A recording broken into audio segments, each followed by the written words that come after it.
하나님의 은혜와 평강이 여러분들에게 함께 하시길 축복합니다. 오늘 함께 보실 하나님의 말씀은 베드로후서 1장 4절 말씀입니다. 이로써 그 보배롭고 지극히 큰 약속을 우리에게 주사 이 약속으로 말미암아 너희가 정욕 때문에 세상에서 썩어질 것을 피하여 신성한 성품에 참여하는 자가 되게 하려 하셨느니라. 오늘도 엔게디 말씀 묵상과 함께 하시는 성도님들을 축복합니다. 베드로후서는요, 베드로가 전서를 보낸 지 약 한 2년 뒤쯤에 쓰여진 서신입니다. 이 소아시아 지역에 흩어져서 살면서 이 극심한 박해를 견뎌야 되는 성도들에게 위로를 전해주고 또 이 고난 중에서 어떻게 신앙 지키며 살아가야 될지를 권면하기 위해서 기록된 겁니다. 특히 역사적으로요. 역사적으로 이 시기가 이 네로의 박해가 있기 수년 전인지라 이 더더욱 성도들에게 고난을 이겨낼 수 있도록 신앙을 붙잡아주고 있습니다. 그러기 위해서 먼저 베드로는 이 성도들이 부름받은 목적이 무엇인지를 명확하게 알려줍니다. 3절에서 4절 말씀입니다. 그의 신기한 능력으로 생명과 경건에 속한 모든 것을 우리에게 주셨으니 이는 자기의 영광과 덕으로서 우리를 부르신 이를 알므로 말미암음이라. 이로써 그 보배롭고 지극히 큰 약속을 우리에게 주사 이 약속으로 말미암아 너희가 정욕 때문에 세상에서 썩어질 것을 피하여 신성한 성품에 참여하는 자가 되게 하려 하셨느니라. 베드로는 이 보배롭고 지극히 큰 약속을 우리에게 주셨다라고 말합니다. 하나님은 우리에게 생명과 경건에 속한 모든 것을 주셨습니다. 하나님이 우리에게 주신 선물인데 이 생명은 육체의 한계를 넘어서는 영원한 생명을 뜻해요. 이 경건은 우리가 이 땅에서 통과해야 되는 훈련입니다. 한마디로 이 땅과 저 천국에서 필요한 모든 것을 하나님께서 제공해 주신다는 뜻이에요. 맞습니다. 우리를 구원하시기 위해서 우리를 부르셨어요. 그러기 위해서 우리를 하나님의 백성으로 부르셨습니다. 이 부르심은요, 하나님의 영광을 위해 부르신 부르심입니다.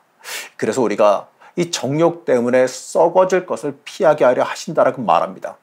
우리가 이 세상을 살아가면서요, 이 세상에서 완전히 자유할 수는 없어요. 그렇기 때문에 이 정욕이라고 하는 것에 항상 노출되어 있어요. 우리의 인생의 목적이나 삶의 방향이 조금만 흔들려도 이 정욕이라고 하는 것에 사로잡히게 되어 있습니다. 그래서 우리가 하나님께서 주신 온전한 그 약속을 붙잡아야 돼요. 내가 누구인지, 내가 무엇을 위해서 살아가야 되는지가 명확하게 자리 잡혀 있어야지만 그 정욕을 이겨낼 수 있기 때문에 그렇습니다. 베드로는요, 우리가 이 썩어질 것을 피해 신성한 성품에 참여해야 된다고 말합니다. 하나님께서 우리를 부르신 건요, 우리가 이 신성한 성품을 가지고 살아가게 하기 위함이라고 말하지요.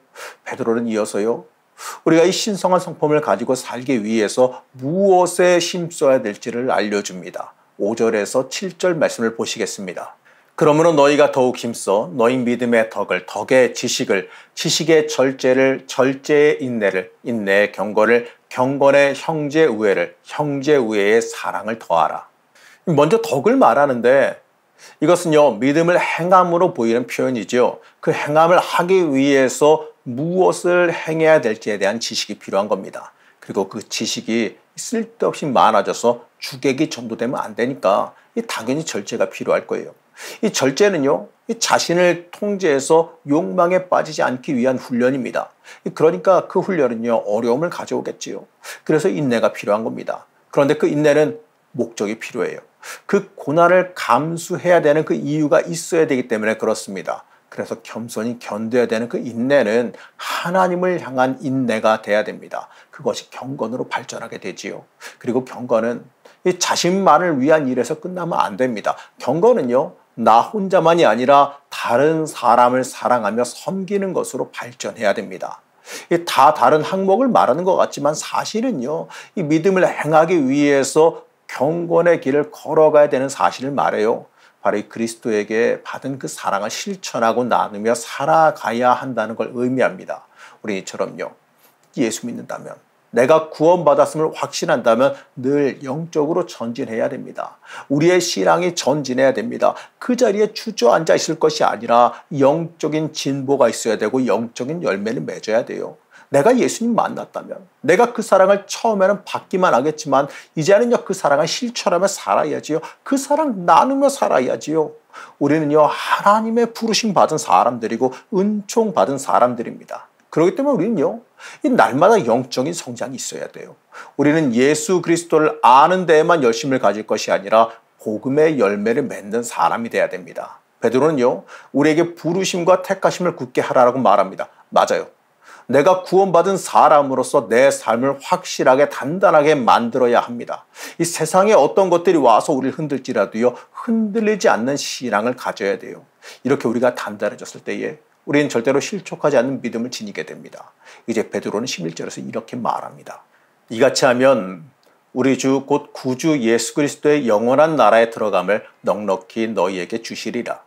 사랑하는 성도 여러분, 우리는 하나님의 영원한 나라에 들어갈 것을 소망해야 됩니다. 오늘 말씀에서는요 우리가 그 나라에 갈 백성으로서 어떻게 살아가야 할지를 알려줍니다. 우리는요 예수 그리스도를 통해 주신 그 약속을 붙잡고 살아가야 돼요. 보혈의 공로로, 이 보혈의 공로로 우리를 구원해 주시는 그 약속을 붙잡고 그에 맞게 살아가야 됩니다. 세상과 구별되어서 하나님의 사람으로 온전히 살아가는 것, 이건 쉽지 않아요. 하지만 그래도요 우리가 가야 될 길이고 해야 되는 삶입니다. 그러기 위해서 날마다 영적으로 성장해야지요. 흔들리지 않는 믿음을 가져야 됩니다. 우리가 기도해야 되는 가장 중요한 것은 세상 물질이 아니에요. 바로 흔들리지 않는 굳건한 믿음을 간구해야 됩니다. 날마다 영적으로 성장하고 자라기를 우리가 소망해야 돼요. 그렇게 우리가 영적으로 자라고 성장할 때 신성한 성품에 참여하는 사람, 그의 나라에 들어가기에 넉넉한 사람이 되어질 겁니다. 오늘 하루도 영적으로 성장하며 신성한 성품에 참여하시기를 간절히 축복합니다. 우리의 길과 생명이 되신 하나님, 오늘도 영적으로 자라고 성장하기를 소망합니다. 이 세상적인 물질보다 흔들리지 않는 믿음 갖기를 소망합니다. 오늘 붙잡아 주셔서 이 세상 살아가면서 흔들리지 않게 하여 주옵시고 하나님의 영광에 참여하는 사람이 되게 하여 주시옵소서. 오늘 하루도 영적으로 굳건히 서기를 소망하며 예수님의 이름으로 기도드렸습니다. 아멘.